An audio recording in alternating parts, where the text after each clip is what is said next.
Nigeria was the origin of the transatlantic slave trade in the late 15th century. Many call it the hub of slavery, as well as a battle between violence and conquest.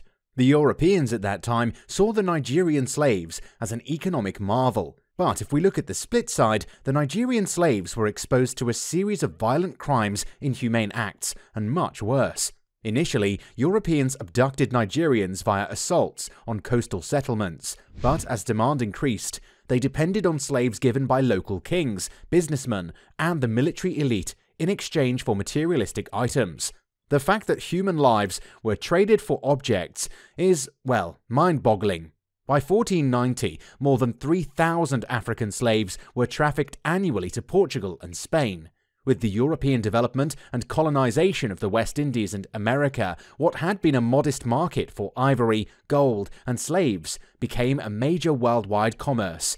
Many ancient empires were built through the blood of Nigerian slavery. But what exactly is the Nigerian slave trade, and how did it end? Let's travel back in time and start off where it all began. Transatlantic slave trade history. Slavery is the condition in which, just like goods and stuff, human beings are owned by other humans. Slaves were bought, resold, stolen, or imprisoned during wars. They were then expected to do everything their owners or masters asked them to do. Their masters were even the owners of the life and death of their slaves. The slaves faced huge discrimination as they were hardly given any leadership positions and were not embraced socially. History has debated the transatlantic slave trade. The Nigerian slave trade, which lasted approximately 300 years, 1526 to 1867, and displaced millions of Africans, was described by famous historian Philip Curtin. Some historians call it the triangle slave trade because it included America, the new country of plantations and required labor, and Africa, the slave supply. Europe established the slave trade and brought slaves here to labor in businesses and farms. This slave trade was the evil business of humans from Africa who were smuggled to Europe and America to serve as workers. The trade didn't only include slaves but some unfortunate freeborn as well. It all began when the sugar produced in the South Atlantic region was moved through the ships of the Portuguese. This happened after the success of plantations in America by the Spanish and the South Atlantic by the Portuguese. After that, it expanded to Europe as well. It was just midway through the 15th century when about 100 slaves were brought to the coast and later sent to Europe. Portuguese navigators by 1471 were hoping to take advantage of the already happening gold trade in the Sahara, so they investigated the Niger Delta and the West African coast and exchanged European items with local African crafts and slaves. This turned out to be extremely fruitful afterward. In coastal invasions, Europeans imprisoned Nigerian slaves. Slaves were anticipated from businessmen, monarchs, and military organizations as demand increased. Over 3,000 slaves were imported from Africa to Spain and Portugal by 1490. The New World and West Indies colonization and Europe's growth turned the little slave, gold, and ivory industry into a worldwide one. From the late 15th until the early 19th century, Portuguese, Dutch, French, and English traders greedily developed the African slave trade.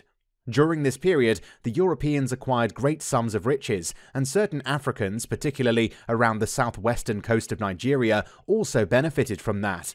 Nigeria exported about 12.4 million slaves to the New World and Caribbean territories. Remember that these figures are just the documented and the main commerce ones, since the slave trade on a lower scale also flourished in several European nations and other places concurrently.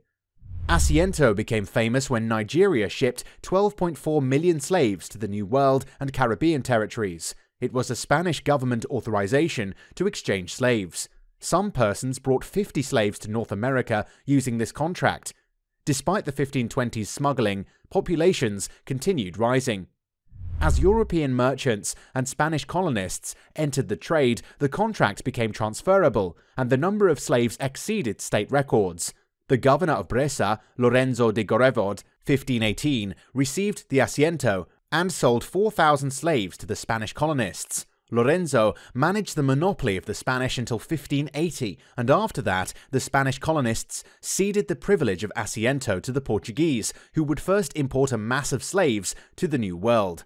Following, the Indian-American workers' endeavour failed, and the import of black slaves expanded exponentially to fill in the gaps in the workforce as it increased in asiento time period.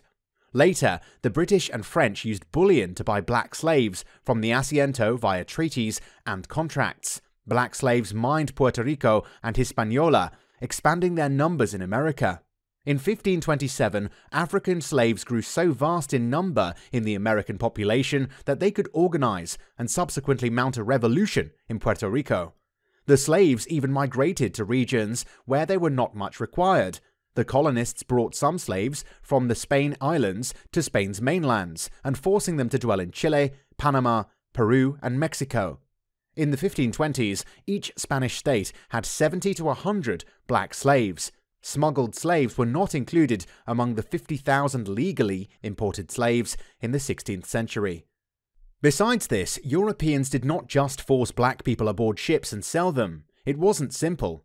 Criminals, prisoners of war from neighbouring African tribes, and lower-class society members who were exchanged to pay off debt were coerced and enslaved. Thus, many Africans sold themselves to Europeans for things or riches. Some use these hard truths to obscure European wrongdoings.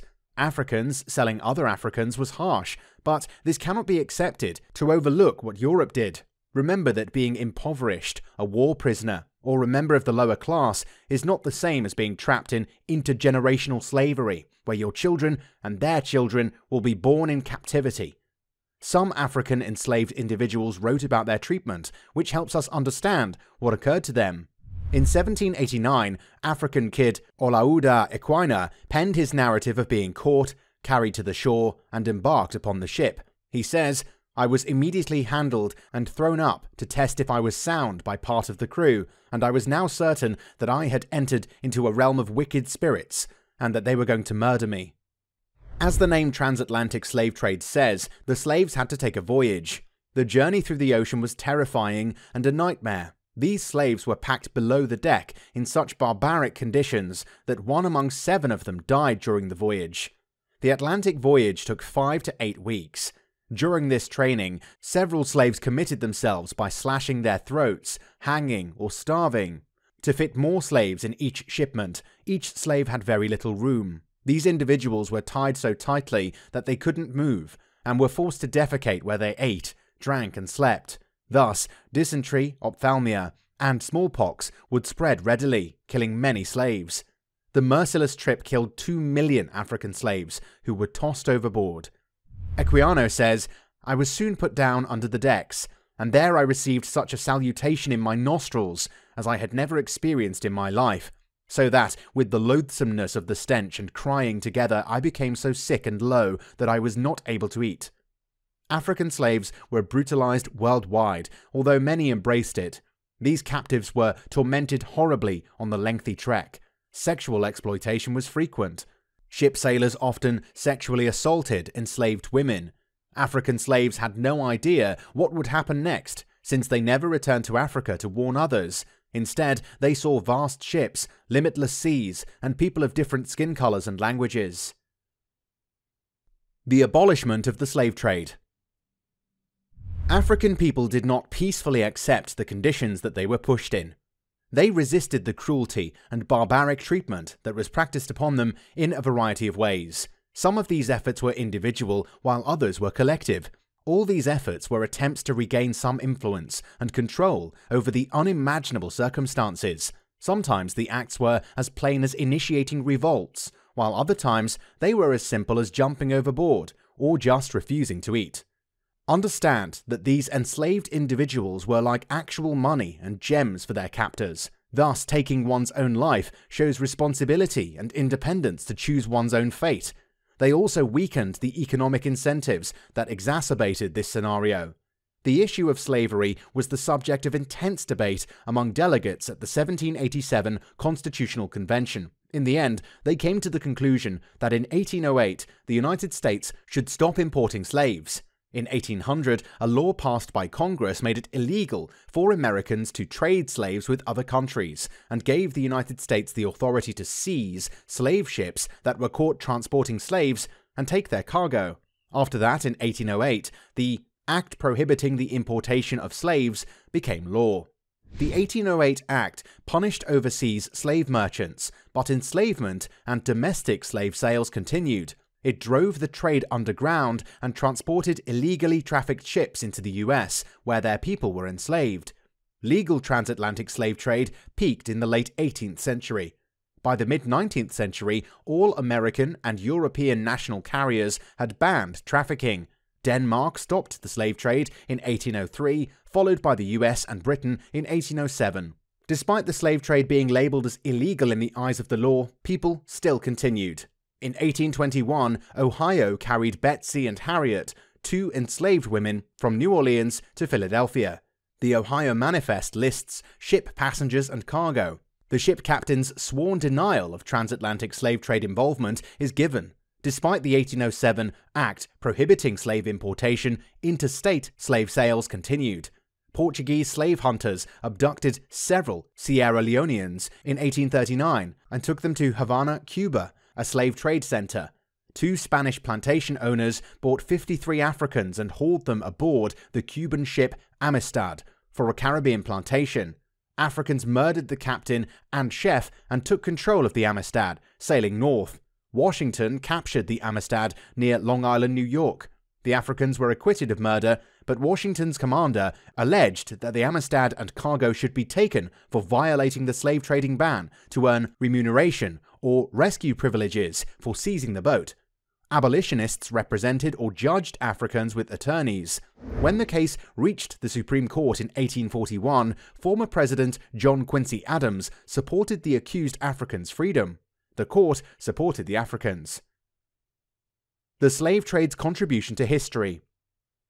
Historians attribute the transatlantic slave trade's swift abolition to religious, economic, and intellectual changes in America and Europe. Historians don't disagree on which fact is more significant. Some experts think it was enlightenment and people realizing freedom is a human right.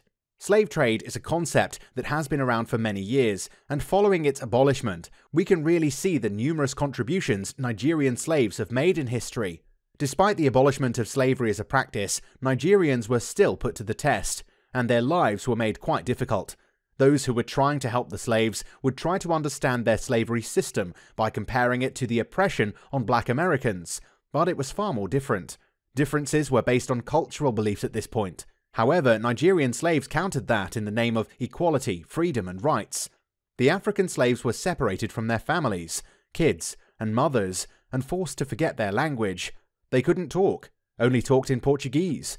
All these restrictions could not let the enslaved forget their own culture, and they openly embraced their traditions throughout the centuries. They continued to follow their traditions and spread them, especially their music and dance. Fado, a renowned genre of music in the Portuguese, is connected to the first voyages they made to Africa. But that's not it. The contribution of enslaved people was not limited to culture only. They left a lasting impression on the history of Portugal. Portugal has the Rua das Pretas, Road of Blacks, close to Avenida da Liberdade, right in the centre of Lisbon, the capital of Portugal, where there were many houses of the freed African women. In the reminiscence of the transatlantic slave trade and the victims of slavery, there's a museum in Lagos's former slave trading town. The place where the slaves came from was also considered important and meant a lot to the agriculturalists. For instance, Igbo slaves from the oil rivers known as Niger Delta were considered dutiful, but they would not accept slavery and, as a consequence, committed suicide.